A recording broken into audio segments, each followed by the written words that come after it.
Hello dear friends, good morning. Friends, हम लोग आज से मैथमेटिक्स का नया चैप्टर ज्योमेट्री सीखने का प्रयास करेंगे और उसको भी बिल्कुल बेसिक तरीका से ना, बिल्कुल बेसिक तरीका से, जैसे हम लोग कैलकुलेशन में बिल्कुल बेसिक से सीखे थे और उसको हर चीज़ों को हम लोगों ने ड्राइव करके उसको रिजल्ट लाने का कोशिश किया था। बिल्कुल उसी तरह से ज्योमेट्री को भी हम लोग हर चीज़ों को बिल्कुल बेसिक से चलेंगे, डिराइव करेंगे और उसके बाद रिजल्ट लाने का कोशिश करेंगे। उसके बाद देखिए कि आपको ज्योमेट्री सीखने में कितना मज़ा आता है ना। ये ज्योमेट्री आप लोगों को लगता हो कि बहुत बोरिंग सब्जेक्ट है ना, बहुत बोरिंग टॉपिक है, लेकिन ये काफ़ी इंटरेस्टिंग टॉपिक है। एक बार अगर आपके माइंड में ये फिट हो जाता है तो आपको बहुत ही ये इंटरटेनिंग लगेगा और चैलेंजिंग लगेगा। तो चलिए इसी क्रम में हम लोग बिना देर किए हुए स्टार्ट करते हैं। ज्योमेट्री है ना, ज्योमेट्री है क्या, है ना, ज्योमेट्री का डिफिनीशन क्या होता है, तो हम लोग उसको ज्योमेट्री का डिफिनीशन हम लोग लिख लेते हैं ना। तो ज्योमेट्री को क्या बोलते हैं? ज्योमेट्री ज्योमेट्री है ना, ज्योमेट्री को बोल सकते हैं हम ज्योमेट्री deals with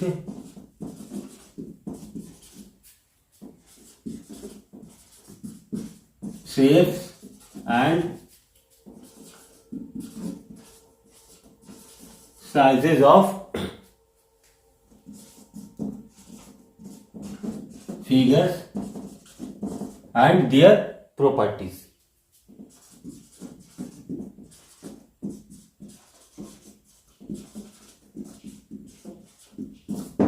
ज्योमेट्री में हम लोग ना डील करेंगे क्या, कोई भी फिगर का शेप से, साइज से और उसको प्रॉपर्टी से, है ना। और तो फ्रेंड्स, हम लोग इसी क्रम में हम लोग मेनली हम लोग जो यहाँ पे पढ़ेंगे वो यूक्लिडियन ज्योमेट्री पढ़ेंगे ना। यूक्लिडियन ज्योमेट्री में हम लोग बात करते हैं प्लेन फिगर का ज्योमेट्री के बारे में ना। जो भी प्लेन फिगर होता है उसका ज्योमेट्री क्या होता है। तो फ्रेंड्स, हम लोग आपको बताना चाह रहे हैं बेसिकली कि ज्योमेट्री सबसे पहले हम लोग ये बोल सकते हैं ये तो आया था वैदिक काल से ही, है ना, वैदिक एरा से ही, उससे भी वैदिक एरा से ही हम लोग जान रहे हैं कि ज्योमेट्री आया था। लेकिन हम लोग को ज्योमेट्री का जो मेन सिस्टमैटिक ढंग से ऑर्गेनाइज किया वो लोगों ने, ग्रीक वालों ने किया है ना। 600 BC पहले ये थे आपके थेल्स, है ना। थेल्स थ्योरम बहुत ही फेमस थ्योरम है ज्योमेट्री का। उसके बाद ना 572 BC के आसपास आए पाइथागोरस, है ना। पाइथागोरस थ्योरम से भी आप लोग वेल नोन है ना कि आपको ये तो इतना जगह पे यूज होता है कि आप कह सकते हैं जहां भी देखे, जहां पे आप नहीं कुछ समझ में आता तो चलो यार एक बार पाइथागोरस लगा के ट्राई करते हैं ज्योमेट्री में, है ना। उसके बाद आपके जो मेन जो है ज्योमेट्री के जो मॉडर्न जो यूक्लिडियन ज्योमेट्री जिनके नाम से है वो है यूक्लिड साहब, है ना। वो जो जो भी रिजल्ट था ना उसको मतलब कि ये बोल सकते हैं उसको हर रिजल्ट को ना मैथमेटिकली डिराइव करने का प्रयास किए। और उनका जो एक बुक है एलिमेंट्स, वो 13 चैप्टर में डिवाइडेड है ना, उसमें हर पर्सपेक्टिव को उन्होंने दिखाया। ठीक है, तो ज्योमेट्री में फ्रेंड्स सबसे पहले स्टार्ट होता है पॉइंट से, है ना। ज्योमेट्री का जो कुछ टूल्स है आपका पॉइंट्स, लाइंस और प्लेन, एक्चुअली में वही परफेक्टली डिफाइंड नहीं है, लेकिन फिर भी हम लोग उसको मतलब अज्यूम करके एक सीखने का प्रयास करते हैं, सीखते हैं ज्योमेट्री, है ना। पॉइंट सबसे पहले आता है पॉइंट, ठीक है ना। तो पॉइंट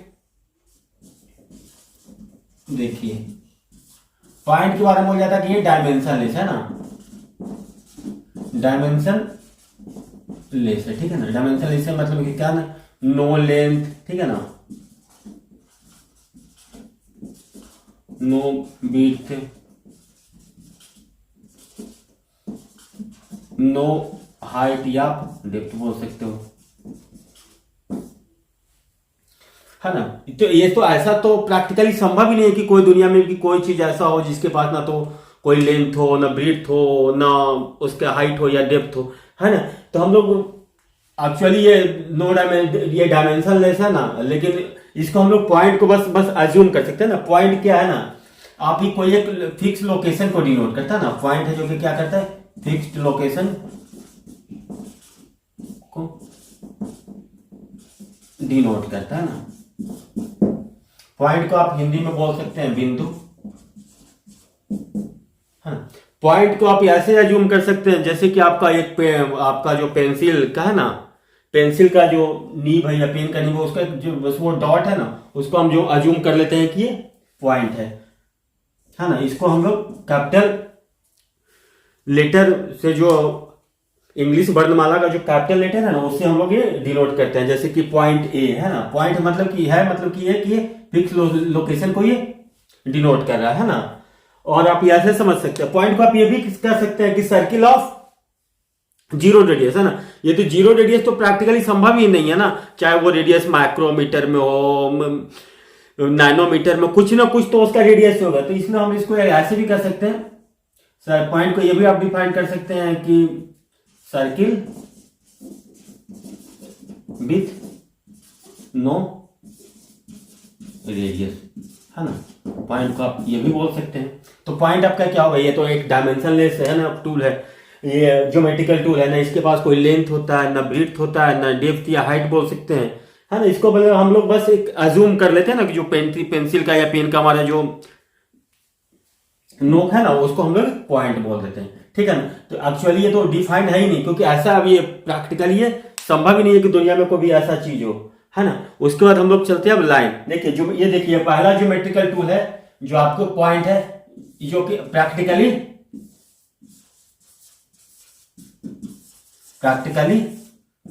नॉट डिफाइंड,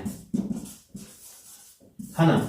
आप लोग चाहिए तो इसको कुछ पॉइंट फॉर्म में नोट कर लीजिए, और ना, और आप लोग हमारे साथ जब यहाँ पे पढ़ रहे हैं ज्योमेट्री, तो आप अपना बस एक नोटबुक ले लीजिए और नोट्स बनाते रहिए। हम लोग बिल्कुल बेसिक से चलेंगे और पूरे ज्योमेट्री को बिल्कुल ही एनालिटिकल तरीका से पढ़ेंगे। ऐसा नहीं है कि कोई भी टॉपिक को हम लोग स्केप करेंगे, छोटा से छोटा पॉइंट को हम लोग यहाँ पे क्लियर करने का कोशिश करेंगे, है ना। तो चलिए ये पॉइंट्स के बारे में कुछ बातें होंगी, इसको आप लोग नोट कर लीजिए, स्क्रीनशॉट ले लीजिए। तो फ्रेंड्स हम लोगों ने पॉइंट्स के बारे में जान लिया है ना, अब हम लोग लाइन के बारे में कुछ बातें सीखने का प्रयास करते हैं। तो फ्रेंड्स ये बोला था ना कि line is actually defined as a line of points that extend in both direction, है ना। मतलब कि इसका कहने का मतलब यह है कि लाइन इज डिफाइंड एज क्या, point of lines that extended in both direction. मतलब कि आप ऐसा सोच सकते हैं, पॉइंट है नहीं, बिल्कुल dot dot dot dot dot dot, इसको बोथ डायरेक्शन में इनफाइनाइटली, इसका कोई एंड पॉइंट होता ही नहीं, कोई टर्मिनेटिंग पॉइंट होता ही नहीं, बस ये इनफाइनाइट तक दोनों एंड तक जाता रहता है ना। देखो दूसरा डिफिनेशन इसके बारे में ये बोला है कि ये स्ट्रेट इनफाइनेटली लॉन्ग ऑब्जेक्ट, है ना, बिल्कुल स्ट्रेट और इनफाइनेटली लॉन्ग, काफी बड़ा ऑब्जेक्ट है ना, जो जिसका कि विड्थ मतलब कि इनफाइनेटली नेग्लिजिबल, है ना, या बिल्कुल बोल सकते हैं कि विड्थ लॉन्ग एंड इनफाइनेटली थीन, है ना। बोल रहा है ना, ये बोल रहा है कि ऐसा ये ज्योमेट्रिकल ऑब्जेक्ट है जो कि इनफाइनाइटली लॉन्ग है, बहुत लंबा, है ना, लेकिन ये इनफाइनाइटली थीन है। तो दुनिया में कोई भी ऐसा चीज हो नहीं सकता है ना कि जिसका उसका कुछ ना कुछ तो थिकनेस होगा ही होगा, चाहे वो माइक्रोमीटर में हो, नैनोमीटर में हो, पिकोमीटर में हो। तो इसलिए ये प्रैक्टिकली हम लाइन को भी हम लोग अज्यूम करते हैं कि लाइन है, लेकिन एक्चुअली प्रैक्टिकली हम लोग इसको डिफाइन नहीं कर सकते हैं। तो हम लोग देख लीजिए, है ना। लाइन के बाद आता है ये लाइन सेगमेंट, है ना। लाइन सेगमेंट क्या बोलता है ना फ्रेंड्स,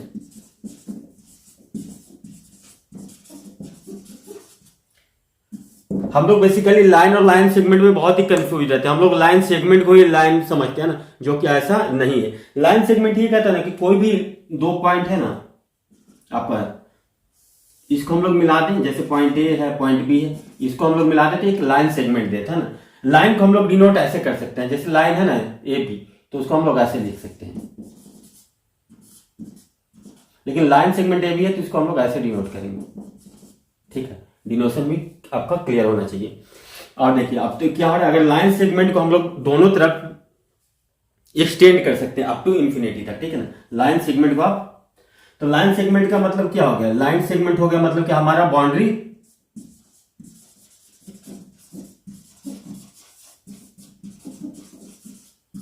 फिक्स्ड कर दिया है ना, दोनों तरफ हम लोग बाउंड्री को फिक्स कर दिए। जैसे कि आप ये जैसे कि देखिए अभी आपका लाइन था, यहां से यहां पे हम लोग इसको स्टॉप कर दिया ना, तो ये आपका ये लाइन सेगमेंट हो गया ना, ठीक है। तो ये आपका ये भी आपका लाइन सेगमेंट हो गया, ठीक है ना। मतलब कि इसका जो दोनों तरफ का एंड है ना, दोनों तरफ है ना, जो अब जो नॉन टर्मिनेटिंग पॉइंट है, जो पॉइंट जो इन्फिनिटी की तरफ जा रहा था वो यहाँ पे क्लोज हो गया ना। तो लाइन सेगमेंट बेसिकली यही है ना, यहाँ पे बाउंड्री आपको उसको फिक्स कर दिया ना। और लाइन सेगमेंट के लिए ऐसा आप बोल सकते हैं ना कि लाइन खींचने के लिए, आपको लाइन ड्रॉ करने के लिए मिनिमम 2 पॉइंट का जरूरत होता है ना। अगर आपके पास कोई 2 पॉइंट है ना, तो आप उसे लाइन ड्रॉ कर सकते हैं, ठीक है ना, मिनिमम 2 पॉइंट आपको चाहिए किसी लाइन को ड्रॉ करने के लिए। तो चलिए लाइन सेगमेंट देख लिया। अब ये देखिए एक और इसमें आ जाता है आपको लाइन में ही रे, है ना, रे के बारे में भी आप लोग जान लीजिए, है ना। रे में ये बोल रहा है ना कि एक्चुअली तो ये लाइन वैसा लाइन ये इसको ऐसा लाइन बोल सकते हैं ना जिसका कि वन एंड क्लोज हो, है ना, जैसे कि ये क्लोज हो गया ना, वैसा लाइन जिसका कि वन एंड क्लोज हो उसको हम लोग क्या बोलते हैं, रे। इसको बोल सकते हैं line which one and close, है ना, इसको हम लोग रे बोलते हैं। तो ये कुछ चीजें हैं जो चीजें हम लोग को जानना था लाइन सेगमेंट और रे के बारे में, ठीक है ना। तो लाइन और लाइन सेगमेंट में बिल्कुल फर्क है। ये आप लोग ये मत सोच लीजिए कि लाइन कोई बोल दिया तो लाइन मतलब है कि वो इनफाइनाइट तक जाएगा, है ना, और लाइन सेगमेंट है मतलब उसको हम लोग ने बाउंड्री फिक्स कर दिया, है ना, उसको हम लोग बाउंड्री फिक्स कर दिया है।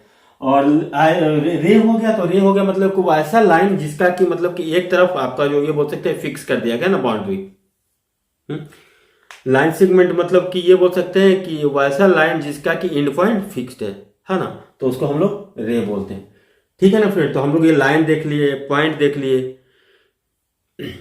ठीक है फ्रेंड। तो आप लोग इसको नोट कर लीजिए, नहीं तो आप लोग स्क्रीनशॉट ले लीजिए। जब अगर आपको अच्छे से सीखना है ज्योमेट्री तो आपको अपना एक नोट्स बनाना ही होगा, और हम लोग ज्योमेट्री बिल्कुल बेसिक से सीखेंगे और ये कंप्लीट आपको बहुत हायर लेवल तक आप ज्योमेट्री सीखेंगे, आप बिल्कुल खुद आप ही उसको सीखेंगे। मैं बस आपको एक प्रयास करूंगा, आपको एक आइडिया देने का कोशिश करूंगा जिसके थ्रू आप लोग इसको सीखिए। तो फ्रेंड्स आप लोग इसको स्क्रीनशॉट ले।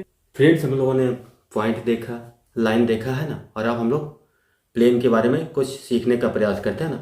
ये जैसे देखिए कि आपने क्या देखा, पॉइंट है जो कि नो मतलब कि डायमेंशनलेस फिगर है ना, जो लाइन है जो कि वन डायमेंशनल फिगर है, और तो यहाँ पे प्लेन हो जाता है ना, वो 2 डायमेंशनल सरफेस हो जाता है ना। देखिए फिजिकली ये भी है, प्रैक्टिकली ये भी संभव नहीं है कि 2 डायमेंशनल सरफेस हो उसका कुछ आपका थिकनेस ना हो, है ना, तो प्रैक्टिकली ऐसा संभव नहीं है। तो ये ऐसा बोला जाता है कि 2 डायमेंशनल सरफेस है ना जो कि अप टू इनफाइनिटली जाता है ना, अप टू इनफाइनिटी तक जाता है ना। इसमें ये भी बोल सकते हैं प्लेन के पास हमारा कोई कॉर्नर नहीं होता, बस जो जैसे हम लोग लाइन देखे ना एक्सटेंडली आपको वो जाता है इनफाइनाइट तक जाता है, उसी तरह से प्लेन है जो कि 2 डायमेंशनल सरफेस है जो कि अप टू इंफिनिटी तक एक्सटेंड करता है। तो देखिए एनालॉजी क्या बना है, ये क्या बोला था, पॉइंट है जो कि डायमेंशनल लेस है, और ये आपका लाइन है जो कि 1 डायमेंशनल है, प्लेन 2 डायमेंशनल है। तो देखिए ये भी प्रैक्टिकली संभव नहीं है ना। तो हमारा जो ज्योमेट्री का जो आप लोग जो बेसिकली 2 टूल देखिए, पॉइंट, लाइन और प्लेन, तो जो कि प्रैक्टिकली ये मतलब कि संभव नहीं है कि ऐसा, लेकिन हम लोग इसको एज्यूम करके पूरा ज्योमेट्री को सीखते हैं, है ना। एक्चुअली ये वेल डिफाइंड नहीं है, लेकिन बस हम लोग ये अज्यूम करते हैं कि ऐसा हो सकता है, लेकिन ऐसा नहीं है। लेकिन हम लोग इसी अजम्पशन के थ्रू पूरा ज्योमेट्री को सीखने का प्रयास करेंगे। तो फ्रेंड्स हम लोग चलिए अब ज्योमेट्री में हम लोग का कुछ टर्म्स आता है ना, उसके बारे में हम लोग बात करते हैं। देखिए प्लेन हो गया, प्लेन का मतलब ये हो गया आपका समतल, है ना, ये भी आप लोग लिख लीजिए।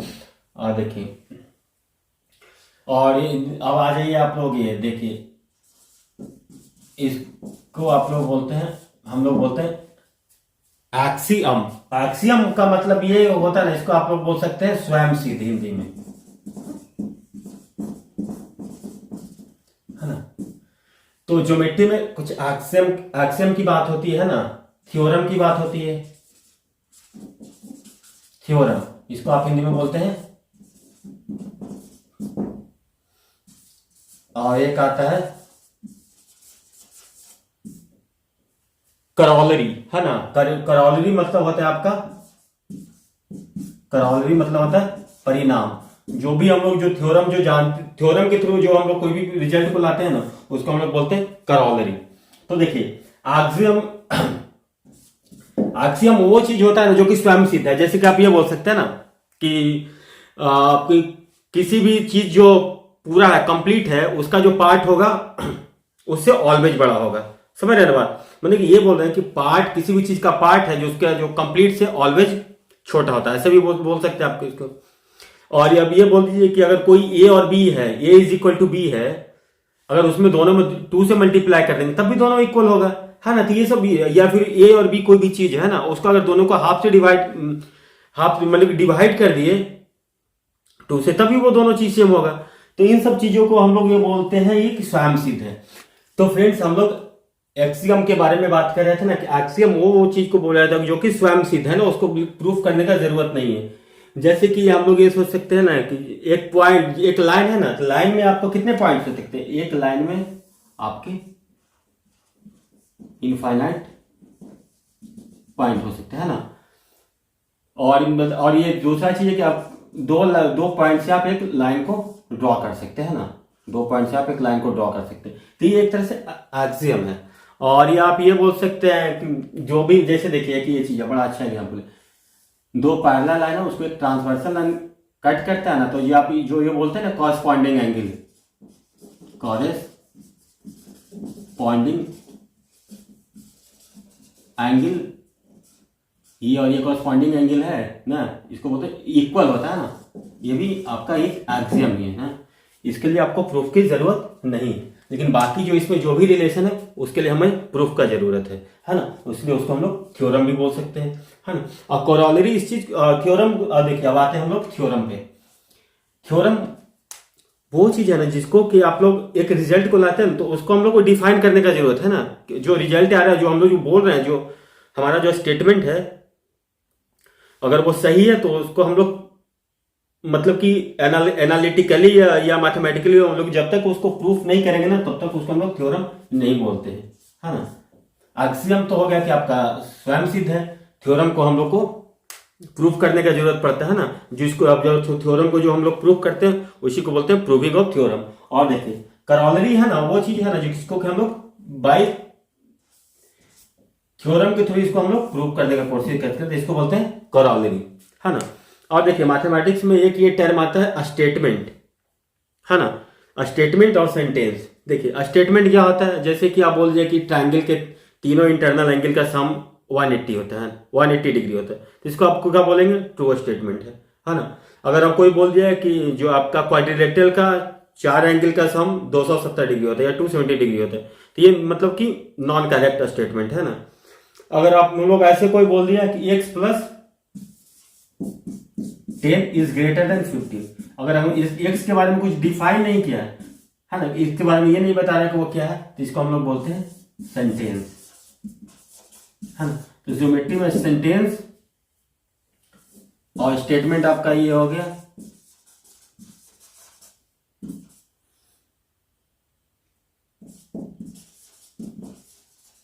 इंटरनल एंगल, इसको ऐसे बोल सकते हैं sum of internal angle of triangle is equal to 180 degree, है ना। इसको बोलते हैं ट्रू स्टेटमेंट।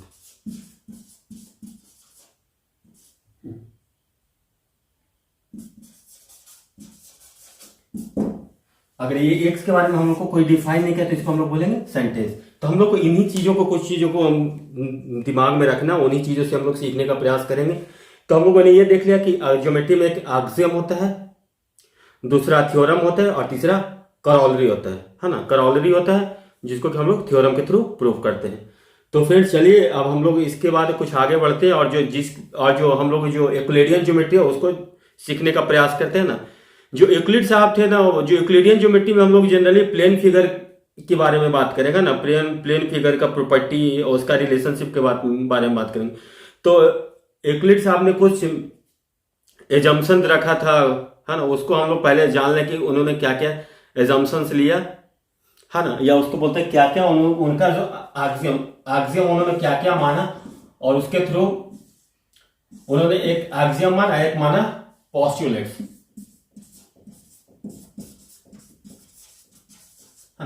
इनका एक्सियम था यूक्लिड के साथ का, ये आपका 7 एक्सियम था, है ना, और आपका ये पोस्टुलेट्स 5 है ना। तो हम लोग पहले यूक्लिड के एक्सियम के बारे में डिस्कस करेंगे, है ना, इसके बाद। तो चलिए हम लोग इसके बाद हम लोग स्टार्ट करेंगे यूक्लिड के एक्सियम के बारे में कि एक्सियम उनका क्या क्या था, क्या क्या चीजों को उन्होंने अज्यूम किया, है ना। उसको हम लोग सेंटेंस के फॉर्म में पहले लिख लेते हैं, उसके बाद आपको समझा देंगे। साथ साथ लिखेंगे तो टाइम थोड़ा ज्यादा किल होगा आपका। टाइम तो आपके लिए भी इंपॉर्टेंट है, टाइम हमारे लिए भी इंपॉर्टेंट है। तो चलिए हम लोग इसके बाद सीखते हैं यूक्लिड साहब ने क्या क्या एक्सियम को माना। तो फ्रेंड्स ये यूक्लिड साहब का कुछ 7th एक्सियम्स है जो कि नॉर्मल है, आप जो बोलचाल की भाषा में आप लोग सारा समझते हैं, और जो कोई उन्होंने कुछ नया चीज़ों को नहीं लिया, जो आप लोग जी हम लोग जो सिंपल जो चीज़ों को आप इजीली समझ जाते हैं उन्हीं चीज़ों को बस उन्होंने एक अज्यूम किया है ना।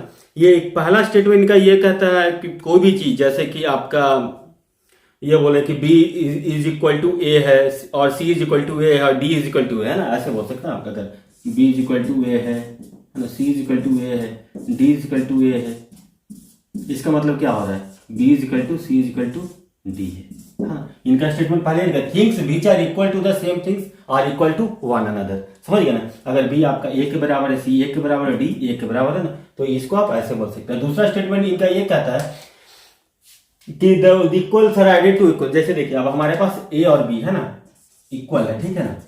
अगर इसमें हम लोग कोई C ऐड कर देते हैं, A plus C is equal to B plus C, तभी ये इक्वल होगा, है ना। तो ये कह रहे हैं कि अगर कोई भी चीज, दो चीज सेम है ना, तो उसमें अगर इक्वल्स हम लोग ऐड करेंगे तो इक्वल ही बनेगा। और तीसरा स्टेटमेंट उनका ये करता है अगर if A is equal to B है तो वहां पे क्या करेगा, अगर उसमें से कोई इक्वल चीज को माइनस करेंगे तो जो रिमेनिंग चीज होगा ना वो भी इक्वल होगा। जैसे कि आप ये बोल सकते हैं A is equal to B है आपका, और उसमें से अगर माइनस C कर रहे हैं दोनों तरफ से तो ये भी आपका इक्वल होगा, है ना। इनका ये तीसरा एक्सियम है ना। और चौथा एक्सियम ये है कि जैसे कि आप देख लीजिए होल जैसे कि होल को अगर वन में आप माने तो one is always greater then इसका पार्ट, है ना। 3/4 हो, 2/4 हो, है ना, 2/3 हो, इससे ऑलवेज बड़ा होगा। Whole is always greater than its part, ये इनका चौथा एक्सियम है ना। और इसे पांचवा एक्सियम, चौथा एक्सियम ये बोल रहा है ना कि the things which are coincide to each other are equal to each other. जैसे कि देखिए अगर कोई भी प्लेन है या लाइन है ना जो एक दूसरे पे कोइंसाइड करे, कोइंसाइड का मतलब क्या है कि जो अगर आप सोच सकते हैं कि स्पेस में दोनों है तो दोनों ये कह सकते कोई प्लेन है या कहीं पे तो दोनों मतलब इक्वल स्पेस को घेर रहा है ना। जैसे कि देखिए एक लाइन है, इसी के ऊपर एक जस्ट एक ऊपर लाइन है ना, तो इसको क्या बोल सकते हैं कि लाइन कोइंसाइड करे। अगर एक प्लेन के ऊपर प्लेन है तो उसको बोल सकते हैं कि प्लेन कंप्लीटली कोइंसाइड करे। तो उस स्थिति में आप ये बोल सकते हैं कि अगर लाइन ए बी है उसके ऊर में अगर लाइन सी डी है तो ये बोल सकते हैं कि A B is equal to C D. तो इनका ये अजम्पशन चौथा है कि which are coincide to each other are equal to each other. हाँ, फिर उनका सिक्स्थ स्टेटमेंट अगेन है कि थिंग्स विच आर, अगर कोई हमारे पास अगर ए इज इक्वल टू बी है तो उसमें अगर डबलिंग कर दे, अगर हमारे पास ए इज इक्वल टू बी है तो उसको अगर हम लोग डबलिंग कर दें तो क्या हो जाएगा 2a, दोनों तरफ 2a is equal to 2b, तो यानी कि ये भी हमारा सही है। सातवां स्टेटमेंट को ये करता है अगर a is equal to b है तो हम लोग ये भी बोल सकते हैं कि a/2 is equal to b/2। चलिए फ्रेंड्स हम लोग एक बार उनका जो एक्सियम है इसको फिर से एक बार देख लेते हैं ना। इनका जो पहला एक्सियम है उसमें ये बोल रहे हैं साहब कि जैसे कि हमारे पास ढेर सारी क्वांटिटी है, things which are equal to the same things are equal to one another. जैसे कि हमारे पास b is equal to A है, c is equal to A है, d is equal to A है, तो उस स्थिति में हम लोग क्या कर सकते हैं, b एक के बराबर है, c एक के बराबर है, d एक के बराबर है। इसका मतलब b और c और d, b c और d तीनों आपस में बराबर है ना। और दूसरा स्टेटमेंट इनका ये कहता है कि अगर if a is equal to b है उसमें हम लोग सेम क्वांटिटी c को ऐड कर देते हैं तो a plus C is equal to b plus C होगा, है ना। तीसरा स्टेटमेंट उनका ये कहता है कि अगर a is equal to b है तो उसमें से हम लोग कोई पर्टिकुलर चीज c को माइनस कर दे दोनों तरफ से तो a minus C is equal to b minus C होगा, है ना। चौथा एक्सियम इनका ये कहता है कि कोई भी चीज जो है जो कि दोनों एक दूसरे को कोइंसाइड करता है ना ओपन स्पेस में, मतलब इक्वल स्पेस छेकता है ना, तो वहां पे ये बोल सकते हैं जैसे कि एक लाइन है ना उसके ऊपर जस्ट एक दूसरी लाइन है is equal to A B पे सी डी है ना, ये अप टू इनफाइनाइट तक जा रहा है ना, हाँ अप टू इनफाइनाइट तक जा रहा है, और इस सी डी भी अप टू इनफाइनाइट, इसको हम लोग बोलते हैं कि कोइंसाइड करता है ना तो वो इक्वल होता है। उसी तरह से प्लेन की बात करेंगे ना तो वहां पे भी वही आएगा, है ना। और इनका जब ये पांचवा स्टेटमेंट ये कह रहा है कि whole is always greater than इस पार्ट, है ना। जैसे कि होल का अगर हम लोग 1 मान रहे हैं तो ऑलवेज हम लोग बोलेंगे 2/3 से 1 बड़ा है, 1/2 से 1 बड़ा। अगर होल को हम लोग 100 मान रहे हैं तो उसका पार्ट अगर 50 है तो ऑलवेज छोटा है उससे, तो इनका ये पांचवा स्टेटमेंट है ना। छठा स्टेटमेंट इनका ये कहता है कि अगर a is equal to b है तो अगर दोनों तरफ हम लोग डबलिंग कर दे तो 2a is equal to 2b always true है। और सेवेंथ स्टेटमेंट इनका ये कहता है कि a is equal to b है तो a/2 is equal to b। तो हम लोग कुछ नया नहीं है कह रहे हैं ना, इसको हम लोग बस एक जान लेना है कि यूक्लिड साहब ने ये एक्सियम को फॉलो किया था ना, इसी से इन्होंने ज्योमेट्री को, प्लेन ज्योमेट्री को डेवलप किया है ना। अब कुछ यूक्लिड से आपका पॉस्टुलेट्स है, उसको हम लोग लिख देते हैं। पहले 5 तो पॉस्टुलेट है, उसके बारे में हम लोग समझा देंगे। उसके बाद हम लोग पॉइंट्स पे अगेन चलेंगे और पॉइंट लाइन को पूरा थ्योरेटिकली और थ्रू डेरिवेशन हम लोग सीखने का प्रयास करेंगे। तो चलिए फ्रेंड्स, हम लोग इसके बाद यूक्लिड से आपका जो आपका पॉस्टुलेट है 5, उसके बारे में हम लोग लिख लेते हैं। तो फ्रेंड्स, ये कुछ 5 यूक्लिड्स आपका जो पॉस्टुलेट है, पॉस्टुलेट्स का मतलब होता है स्वयं सिद्ध माना हुआ, है ना। तो इनका जो पहला पॉस्टुलेट है ये कहता है कि आपके पास कोई मतलब कि एक लाइन है ना, कि कोई 2 पॉइंट से होगा तो हम एक लाइन उसे ड्रॉ कर सकते हैं ना। सिंपल ये कह रहे हैं कि हमारे पास अगर कोई 2 पॉइंट है तो उससे हम लोग एक स्ट्रेट लाइन ड्रॉ करते हैं, ठीक है ना। दूसरा स्टेटमेंट ये कहता है इनका कि अगर हमारे पास कोई लाइन है, लाइन सेगमेंट है ना, तो उसको हम लोग एक टर्मिनेटेड लाइन, समझ जाना। टर्मिनेटेड लाइन मतलब कि लाइन सेगमेंट है ना, इसको हम लोग बोथ डायरेक्शन में इनफाइनेटली एक्सटेंड कर सकते हैं ना। जो हमारा लाइन सेगमेंट है उसको हम लोग बोथ डायरेक्शन में इनफाइनेटली एक्सटेंड कर सकते हैं, ठीक है। और तीसरा स्टेटमेंट इनका ये कहता है कि circle can be drawn with any centre and any radius, मतलब कि हम लोग किसी भी सेंटर से और किसी भी रेडियस का हम लोग एक सर्किल ड्रॉ कर सकते हैं ना। किसी भी सेंटर से, यानी सेंटर उसका जो आपका केंद्र है कहीं पे भी हो, है ना, और जो आपका जो रेडियस कितना भी बड़ा हो, है ना, तो हम लोग एक सर्किल ड्रॉ कर सकते हैं, ठीक है ना। ये तीसरा ये इनका पॉस्टुलेट ये है। चौथा पॉस्टुलेट इनका ये कहता है ना कि राइट एंगल होता है ना, ये राइट एंगल को आपको हिंदी में क्या बोलते हैं, समकोण, है ना। राइट एंगल को बोलते हैं समकोण। समकोण है ना जो हमेशा इक्वल होता है ना, ऑलवेज इक्वल होता है ना। देखिए क्या बोलता है, और right angles are equal to one another, है। तो कोई भी राइट एंगल तो ना हमेशा इक्वल होता है। इनका ये 5वां पॉस्टुलेट ये कहता है ना, देखिए हमारे पास कोई लाइन है ना, उसके अलावा उस लाइन के अलावा कोई दूसरे जगह पे कोई पॉइंट पी है ना, तो उससे ना हम लोग उस लाइन के पैरेलल में सिर्फ और सिर्फ एक ही लाइन ड्रॉ कर सकते हैं। जैसे देखिए हमारे पास एक लाइन है ना, इसको हम लोग एल बोल सकते हैं, लाइन को एल बोल देते हैं, ठीक है। लाइन को हम लोग स्मॉल एल से भी डिनोट करते हैं ना, जैसे ए बी से डिनोट करते थे ना लाइन को, इसको हम लोग इस तरीका से भी डिनोट करते हैं ना, स्मॉल लेटर से ना। तो ये बोल रहा है, देखिए लाइन है, देखिए हमारे पास अगर ये कोई पॉइंट बी है यहाँ पे, तो यहाँ से मतलब सिर्फ और सिर्फ एक ही पैरेलल लाइन, इस लाइन के पैरेलल सिर्फ एक ही लाइन ड्रॉ किया जा सकता है। पैरेलल करने का मतलब ये होता है ना, आपका पैरेलल करने का मतलब होता है कि आप यहां से इस पे परपेंडिकुलर ड्रॉ करेंगे ना कहीं भी, तो हमेशा इक्वल होगा। ये नहीं कि इसका कहने का मतलब ये इक्वल डिस्टेंस का, पैरेलल का मतलब होता है आपका इक्वल डिस्टेंस। ये पैरेलल ये इक्वल डिस्टेंस नहीं है। पैरेलल लाइन जैसे ही आपके दिमाग में आता है तो मतलब कि एक लाइन से दूसरे लाइन पे जो परपेंडिकुलर ड्रॉ करेंगे ना, वो हमेशा इक्वल होगा, है ना। इसी को हम लोग बोलते हैं इक्वल डिस्टेंस, है ना। तो ये साहब ये कह रहे हैं कि कोई भी लाइन हमारे पास है ना, और पॉइंट हमारे पास लाइन के अलावा कोई दूसरी जगह पे है ना, तो उस पॉइंट से सिर्फ और सिर्फ एक ही लाइन ड्रॉ होगा ना, जो कि जो हमारा जो दिया हुआ लाइन है उसके पैरेलल होगा, है ना। तो इनका ये 5 पॉस्टुलेट है ना। पहले एक बार मैं फिर से डिस्कस कर देता हूँ 5 पॉस्टुलेट इन्होंने क्या स्वयं सिद्ध माना। पहला ये माना कि हमारे पास कोई भी 2 पॉइंट होगा तो हम एक लाइन ड्रॉ कर सकते हैं ना। दूसरा इन्होंने ये कहा कि हमारे पास कोई भी लाइन है ना, टर्मिनेटेड लाइन मतलब कि लाइन सेगमेंट है ना, उसको हम लोग दोनों तरफ इनफाइनाइटली एक्सटेंड कर सकते हैं। तीसरा इन्होंने ये बताया ना कि हम लोग किसी भी रेडियस का, है ना, और किसी भी केंद्र से या फिर आप लोग बोलते थे सेंटर से किसी भी पॉइंट से हम लोग एक सर्किल ड्रॉ कर सकते हैं ना।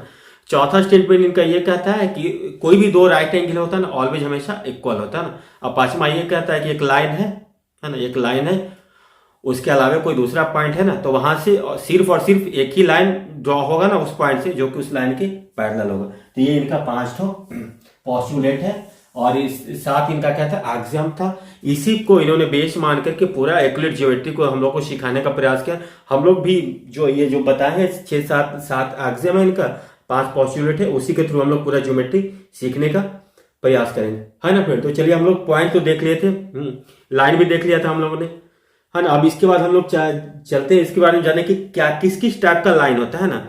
ये तो हम लोग अभी तो सिंपल लाइन देखे, तब उसके लिए उसमें कुछ लिख लेते हैं, आगे बढ़ते हैं, देखते हैं क्या क्या होता है। चलिए तो आप इसको नोट कर लीजिए। उसके बाद हम लोग अब जो आपका जो बेसिक ज्योमेट्री है ना, जहां से आपका सिलेबस स्टार्ट होता है, हम लोग वहां पे अब एंटर करेंगे। चलिए फ्रेंड्स, हम लोग अब कुछ और एक्सियम्स देख लेते हैं ना लाइन के बारे में, है ना। तो लाइन के बारे में एक एक्सियम ये बोलता है ना कि लाइन पे ना, हमारे किसी भी लाइन पे ना, हम लोग आप बोल सकते हैं कि उस पर इनफाइनाइट पॉइंट हो सकता है ना, है ना। तो एक पहला एक्सियम ये किसी भी लाइन पे ना आपका इनफाइनाइट पॉइंट हो सकता है ना। और दूसरा एक्सियम आपका ये कहता है ना कि दो दो पॉइंट हमारे पास हो ना, हमारे पास दो पॉइंट हो तो उससे हम लोग सिर्फ और सिर्फ दोनों को मिलाकर के सिर्फ और सिर्फ एक लाइन ड्रॉ कर सकते हैं, है ना। दूसरा एक्सियम हमारा ये बोलता है लाइन के बारे में। तीसरा एक्सियम ये कहता है ना कि किसी भी पॉइंट से ना हम लोग इनफाइनाइट लाइन ड्रॉ कर सकते हैं ना, किसी भी पॉइंट से हम लोग इनफाइनाइट लाइन ड्रॉ कर सकते हैं। जो यहाँ पे जो ये या फिर ऐसे बोल सकते हैं जो ढेर सारा लाइन हमारा किसी एक पॉइंट पे मीट कर सकता है ना, तो इस पॉइंट को हम लोग क्या बोलते हैं, पॉइंट ऑफ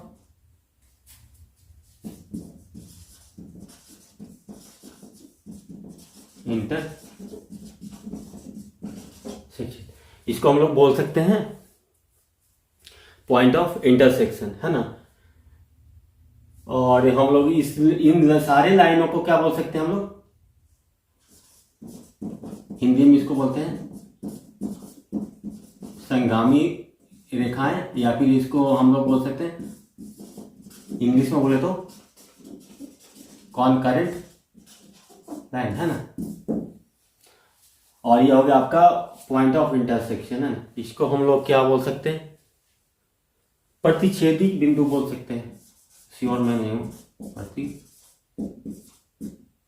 प्रतिच्छेद बिंदु बोल सकते हैं, है ना। तो आप लोग को जनरली इंग्लिश वाला भी टर्म आना चाहिए, है ना। इसको बोलते हैं कॉनकरेंट लाइन, है ना।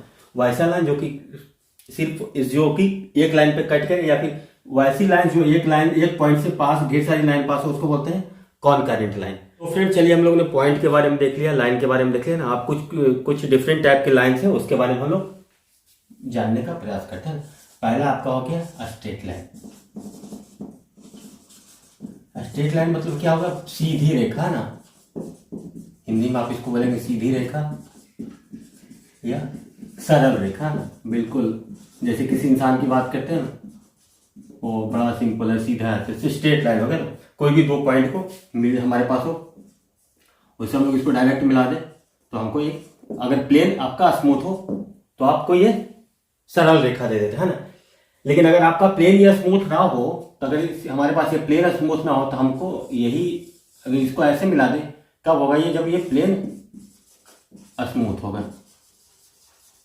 है ना। नहीं तो आपको ये कौन सा ये लाइन दे देगा, ये अगर प्लेन हमारे पास स्मूथ नहीं होगा तो इसको हमको क्या, कौन सा लाइन दे देगा, ये कर्व्ड लाइन दे देगा ना। कर्व लाइन वैसे वो लाइन को बोलते हैं जो टेढ़ी मेढ़ी रेखा होती है ना। कर्व लाइन आप ऐसे ऐसे भी डिनोट कर सकते हैं, कुछ भी डिनोट कर सकते हैं, उसमें कर्वेचर भी। लेकिन स्ट्रेट लाइन में आपका कोई भी कर्वेचर नहीं होता ना। स्ट्रेट लाइन में ऐसा नहीं कि ऐसे कर दे तो स्ट्रेट लाइन नहीं, स्ट्रेट लाइन मतलब बिल्कुल आपका सीधा, है ना। ये हो गया स्ट्रेट लाइन आपका, है ना। और तीसरा हो गया आपका ये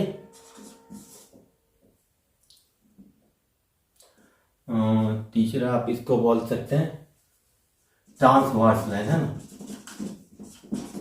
ट्रांसवर्स लाइन,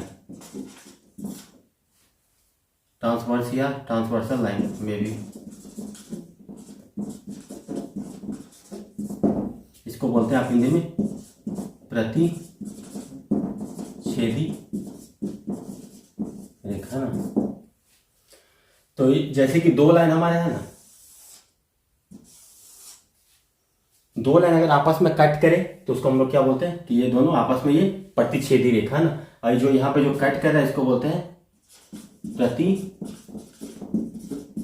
बिंदु, हिंदू में बोल सकते हैं। और इंग्लिश में इसको आप बोलेंगे क्या, पॉइंट ऑफ इंटरसेक्शन, है ना। तो ये हो गया आपका कौन सा लाइन, ट्रांसवर्सल लाइन, है ना, यानी कि प्रतिच्छेदी रेखा, है ना।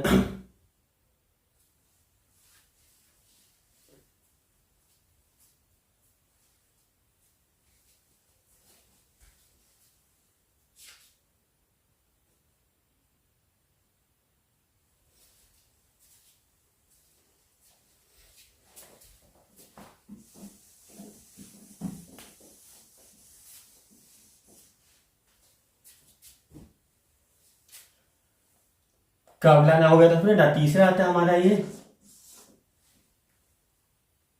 Intersecting line, intersecting line. Third line आपका क्या होगा फ्रेंड्स, इंटरसेक्टिंग लाइन मतलब कि प्रतिच्छेदी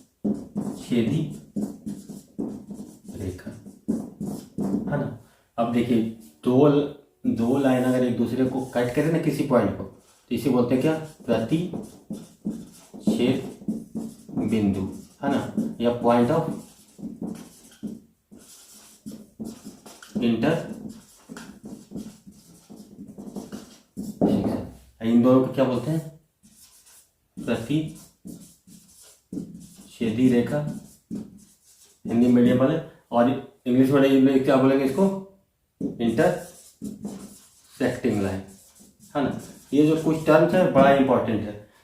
फोर्थ आपका हो गया आपका कौन सा लाइन इसको आप बोल सकते हैं, फोर्थ को आपको बोल सकते हैं कनकरेंट लाइन, है ना, कनकरेंट लाइन, जो इसके पहले भी थोड़ा सा पहले हम लोग जिक्र किए थे ना कि एक पॉइंट से हमारा वन पॉइंट से ढेर सारे लाइन पास कर सकती है ना, यही हो गया आपका ये कॉनकरेंट लाइन, है ना। इसको भी बोल सकते हैं point of intersection, point of intersection या प्रतिच्छेद बिंदु, है ना। इनको क्या बोलते हैं, कंकरेंट लाइन को संगामी रेखाएं, है ना, ये आपस में कॉनकरेंट लाइन, है ना, एक पॉइंट से ये पास कर रहे हैं। तो फ्रेंड्स हमें उम्मीद है कि आप लोगों ने ये कॉनकरेंट लाइन तक अच्छे से सीख लिया होगा, है ना, कॉनकरेंट ये लाइन तक अच्छे से सीख लिया होगा। इसके बाद हमारे पास 2-3 लाइन और है ना, एक है ट्रांसवर्सल लाइन,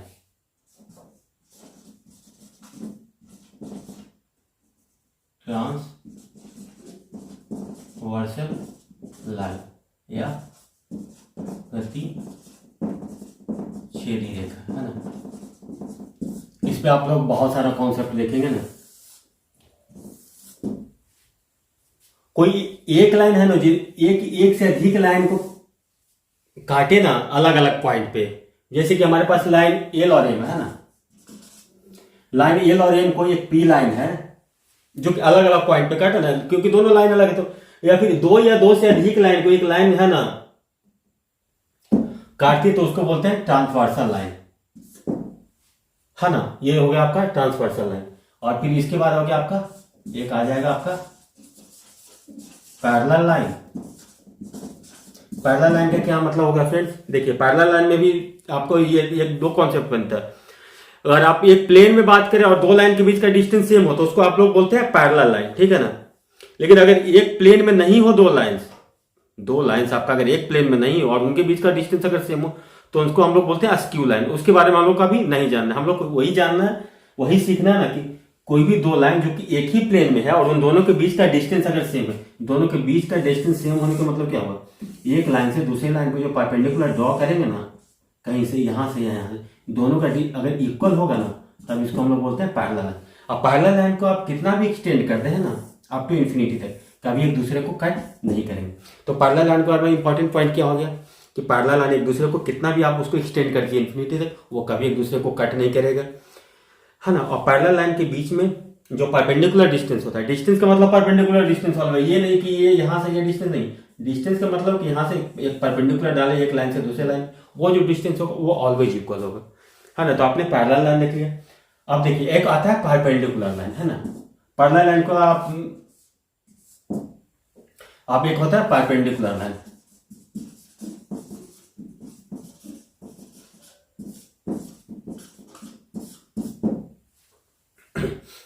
परपेंडिकुलर लाइन को हम लोग लंबवत रेखा भी बोल सकते हैं ना, और इसको बोलते हैं पैरेलल लाइन को हम लोग हिंदी में समानांतर रेखा। तो फ्रेंड्स हमारे पास ये कुछ टर्म था, इसको हम लोग परपेंडिकुलर लाइन का मतलब ये हो फ्रेंड कि दो लाइन के बीच का ना एंगल अगर 90 डिग्री हो ना तो उसको बोलते हैं परपेंडिकुलर लाइन, है ना। या फिर ऐसे बोलते हैं दो लाइन एक दूसरे को अगर हम 90 डिग्री पे कट करता है तो उसको हम लोग बोलते हैं परपेंडिकुलर लाइन, ठीक है ना। तो ये लाइंस का आप लोग देख लिए। लाइंस में आप लोगों ने क्या क्या देखा, एक हम लोगों ने देखा कर्व्ड लाइन, है ना। कर्व्ड लाइन सबसे पहले स्ट्रेट लाइन देखे ना। स्ट्रेट लाइन क्या हुआ, दो पॉइंट है ना, जो कि मतलब कि प्लेन है, जो प्लेन है बिल्कुल आपका समतल है ना, तो वहां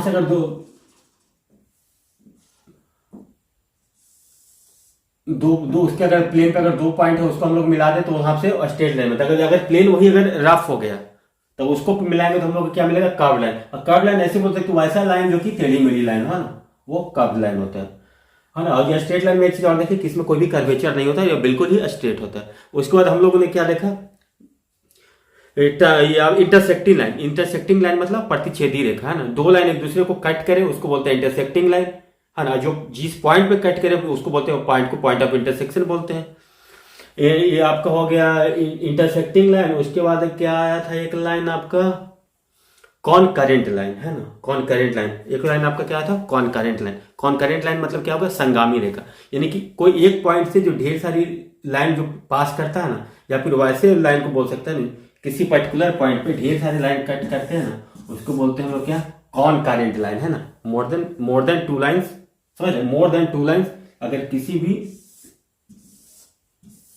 पॉइंट पे कट करे या किसी पॉइंट से ऑरिजिनेट हो, किसी पॉइंट पे कट करे, उसको हम लोग क्या बोल सकते हैं, कॉनकरेंट लाइन है ना, कॉनकरेंट लाइन बोल सकते हैं। और इसके बाद आपका आ गया कॉनकरेंट लाइन के बाद आपका आ गया था पैरेलल लाइन है ना। पैरेलल लाइन मतलब या कि समानांतर रेखा। समानांतर रेखा वैसी रेखा जो कि दोनों रेखा आपस में कितना भी उसको एक्सटेंड करते कभी भी एक दूसरे को काट ना करे है ना, और दोनों के बीच का परपेंडिकुलर डिस्टेंस हमेशा इक्वल हो। उसके बाद है परपेंडिकुलर लाइन, यानी कि लंबवत रेखा। लंबवत रेखा किसको कहते हैं, वैसा लाइन जो एक दूसरे पे 90 डिग्री का एंगल बनाए, या फिर वैसे दो लाइन जो एक दूसरे को 90 डिग्री पर काट करे, उसको हम लोग बोलते हैं लंबवत लाइन है ना। एक होता है ट्रांसवर्सल लाइन। ट्रांसवर्सल जो दो दो पैरेलल लाइन है होता है ना, तो उसको हम लोग तीसरा लाइन कट करता है ना अलग अलग पॉइंट पे, तो उसको हम लोग बोलते हैं ट्रांसवर्सल लाइन। तो हम लोग का फ्रेंड्स ये लाइन और पॉइंट के बारे में तो हम लोगों ने देख लिया है ना। अब फ्रेंड्स इसके बाद हम लोग एंगल के बारे में देखते हैं कि एंगल कितने टाइप का होता है, एंगल को डिफाइन कैसे करते हैं है ना। उसके बाद आज हम लोग यहाँ पे स्टॉप करेंगे एंगल तक बता कर। उसके बाद हम लोग नेक्स्ट सेशन होगा उसमें हम लोग कंप्लीट जो इसका आपका कुछ एक्सियम है, उसका कुछ थ्योरम है, उसके बारे में डिस्कस करेंगे। तो चलिए हम लोग सीख लेते हैं एंगल्स के बारे में कि एंगल्स क्या होता है, ठीक है ना।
तो फिर चलिए हम लोग अब एंगल के बारे में जान लेते हैं ना कि क्या किस किस टाइप का एंगल को हम लोग यहाँ पे डिस्कस करेंगे।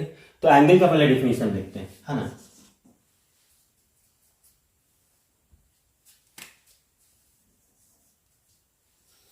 तो फिर चलिए हम लोग ऑलमोस्ट लाइन के बारे में एक रफ आइडिया हमारे को मोटा मोटा आइडिया हो चुका है। अब हम लोग एंगल के बारे में जानने का प्रयास करते हैं, सीखने का कोशिश करते हैं एंगल है ना। तो फ्रेंड्स पहले एंगल का सबसे पहले डिफिनेशन की बारी आती है ना। तो डिफाइन एंगल को कैसे करेंगे है ना। तो एंगल को आप ऐसे डिफाइन कर सकते हैं कि हमारे पास दो रे है ना, अगर ये आप मान लो ओ ए और ओ बी है ना। हमारे पास अगर दो रेज है ओ ए और ओ बी, उसका एंड पॉइंट क्या है,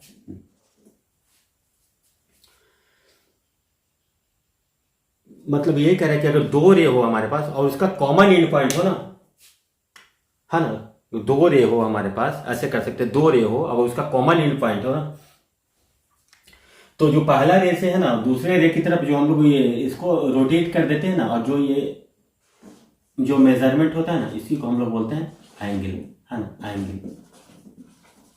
या फिर आप ऐसे हो सकते हैं, अगर दो लाइन है आपस में इंटरसेक्ट करें ना, ये लॉरियम है, तो ये भी आपका एंगल हो जाता है।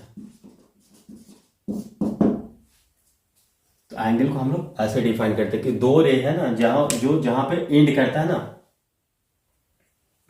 तो जो अब जो ये पहले रे से दूसरे रे की तरफ हम लोग मूव करेंगे ना, जो जो मेजरमेंट होगा ना, उसको हम लोग बोलते हैं एंगल, है ना। एंगल के बारे में आप इतना ही समझिए कि एंगल को अगर सोचिए कि दो स्ट्रेट लाइन है और दोनों एक दूसरे को कट करता है, तो उसको हम लोग बोल सकते हैं कि एंगल है, ठीक है ना।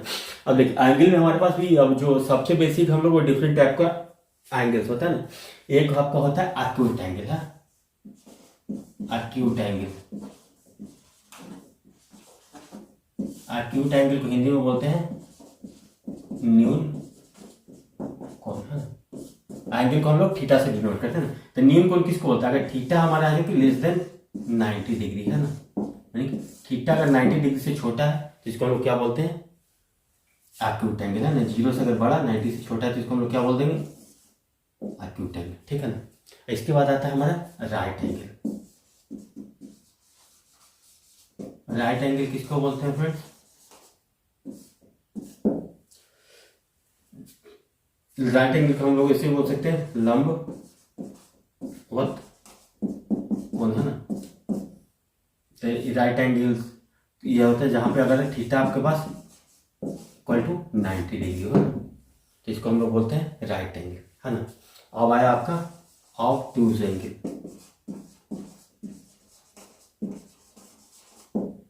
ऑब्टूज एंगल को हम लोग बोलते हैं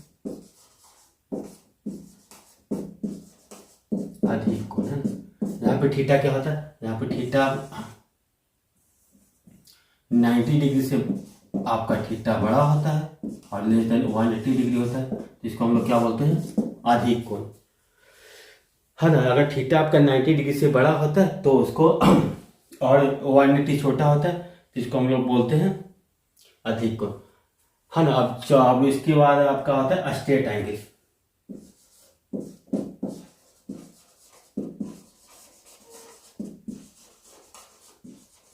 स्ट्रेट एंगल फ्रेंड्स जिसको आप हिंदी में बोलते हैं क्या?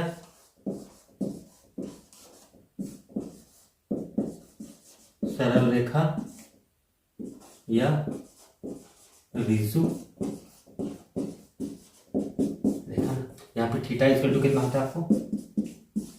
180 डिग्री होता है। तो देखिए एक बार मैं फिर से बोल देता हूँ, एक्यूट एंगल। एक्यूट एंगल वैसे एंगल को बोलते हैं ना जिसका कि थीटा 0 से बड़ा हो, 90 से छोटा हो। राइट एंगल किसको बोलेंगे? वैसा एंगल जिसका में आपका थीटा का वैल्यू 90 के बराबर हो, है ना। और जो या फिर आप ये बोल सकते हैं कि जो आपका ये जो दो दो जो एंगल बनाने वाले दो आर्म है ना, उनके बीच का एंगल आपका 90 डिग्री है, तो उसको बोलते हैं आप लोग क्या? राइट एंगल, है ना, या लंबवत कोण। देखिए ये जो एक चीज और मैं बताना बोलता हूँ, ये जो दोनों जो आपस में एंगल है इसको हम लोग बोलते हैं आर्म बोलते हैं, ठीक है ना, आर्म, ठीक है। तो आपका ये हो गया स्ट्रेट लाइन हो गया। स्ट्रेट लाइन को आप सरल रेखा भी कहते हैं या रिजु रेखा भी कभी कभी आपको पूछ लेता है ना। अब इसके बाद आपका आता है reflex angle. Reflex angle, reflex angle आप लोग बहुत कम लोग इसके बारे में जानते होंगे, अगर जानते हो तो वह स्किप करते हैं। और रिफ्लेक्स एंगल वैसे एंगल को बोला जाता है ना जिसका क्या होता है 180 डिग्री से आपका एंगल बढ़ा और लेस देन आपका 360 डिग्री है। इसको हम लोग बृहद कोण भी बोलते हैं, बृहद कोण, हाँ बृहद कोण इसको बोलते हैं। और इसको क्या बोलते हैं हम लोग? इसको हम लोग बोलते हैं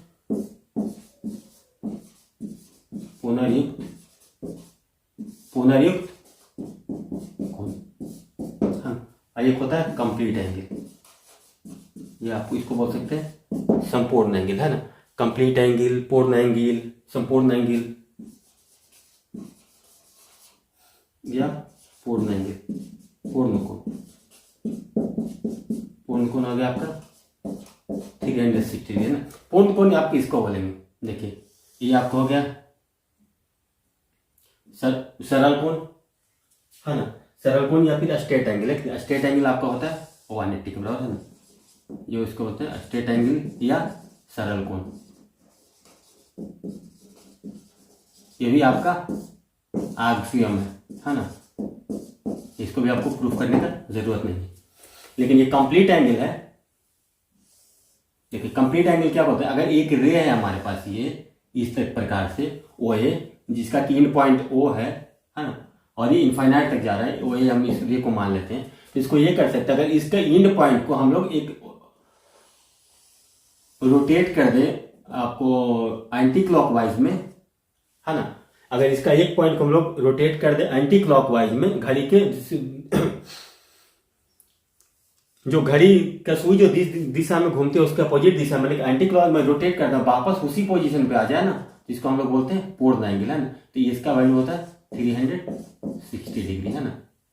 आइए 360 डिग्री को हम लोग 360 पार्ट में बांटते हैं, वहां से हमारा डिग्री बनता है ना 1 डिग्री, और फिर 1 डिग्री से 60 मिनट, वो वाला कंसेप्ट होता है, वो वाला हम लोग ट्रिगोनोमेट्री में देखेंगे। हम लोग यहाँ पे बस थीटा डिग्री है, उसी के बारे में हम लोग ज्यादा चर्चा करेंगे, डिग्री में ही चर्चा करेंगे मोस्टली, कभी कभी रेडियन आएगा तो देखो जो। तो फ्रेंड्स हमारे पास ये था, हमारे पास कि एंगल्स कितने तरह के होते हैं।